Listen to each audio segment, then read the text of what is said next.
देखिए the area of incircle of equilateral triangle is 154 centimetre square, the perimeter of triangle is.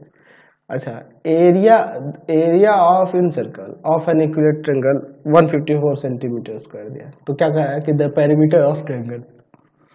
चलिए मैं यहाँ पर एक इन सर्कल ले लेता हूँ इक्विलेटरल ट्रायंगल के अंदर और फिर उसके बाद देखता हूँ आगे क्या होता है।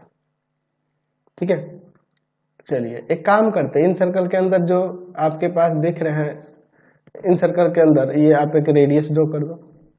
ये रेडियस को r सपोज कर लेते हैं, तो ये रेडियस कितना होगा जबकि एरिया दिया हुआ है।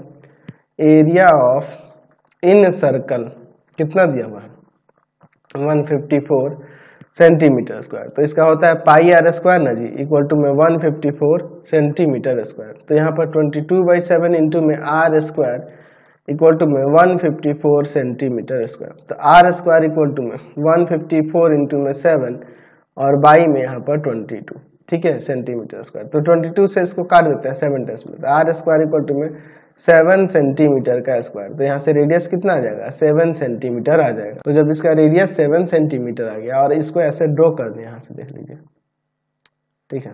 अब इसको थोड़ा समझ लेते हैं हम लोग, इसके साइड कोई भी एक निकाल दें तो काम चल जाएगा। यहाँ पे एंगल आपको पता है कि 60 डिग्री का एंगल फॉर्म होगा, ये टोटल 120 120 120 होंगे। चलिए तो पहले यहाँ पर देखिए रेडियस हमने निकाल दिया 7 सेंटीमीटर, तो 10 लगा देते हैं, 10 60 इक्वल टू में हो जाएगा परपेंडिकुलर ये वाला। अगर मान लीजिए इस ट्रायंगल का नाम ए बी सी, सॉरी यहाँ नहीं, यहाँ सी देते हैं और यहाँ डी देते हैं।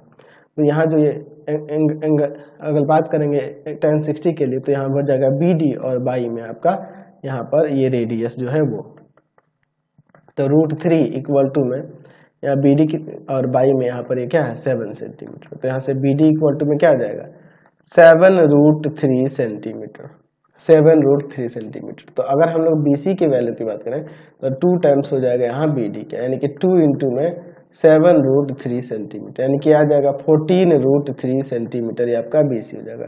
तो ये आ गया एक साइड। तो हमें अगर बात करना है पेरीमीटर की, पेरीमीटर ऑफ ट्रायंगल ABC क्या होगा, पेरीमीटर ऑफ ट्रायंगल ABC क्या हो जाएगा, तो यहाँ पर 3 इंटू में उसका साइड, यानी कि आ जाएगा 3 इंटू में 14√3 सेंटीमीटर, यानी कि आ जाएगा 42√3 सेंटीमीटर, है ना जी।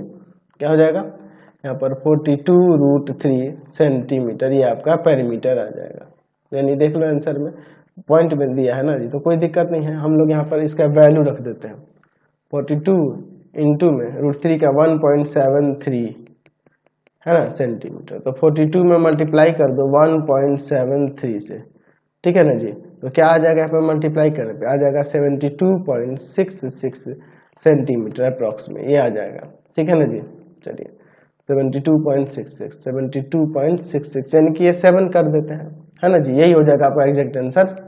एक काम करते हैं, आज की क्लास में यही 10 क्वेश्चन रहने देते हैं, नेक्स्ट वीडियो में आगे क्वेश्चन देखेंगे। आपको हमारे 3 चैनलों को सब्सक्राइब करना होगा। पहला है path finder classes Chhapra, path finder classes Chhapra. दूसरा है आपके पास भारती भवन रवि का आंसर, भारती भवन रविकांत सर। और तीसरा चैनल है Ravikant sir RD Sharma solution, RD Sharma solution. तीनों चैनलों को सब्सक्राइब कर लेंगे और इससे रिलेटेड वीडियो के लिए सीधे डिस्क्रिप्शन में इससे रिलेटेड नोट्स के लिए गूगल पे जाकर सर्च करेंगे www.ravikansir.in और यहाँ जाकर आप सभी क्लासेस के नोट्स उनके PDF को डाउनलोड कर सकते हैं, पढ़ सकते हैं।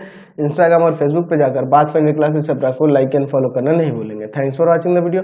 कमेंट करके जरूर बताएं कि हमारे चैनल के वीडियोज आप सभी को कैसे लगते हैं। Thanks for watching.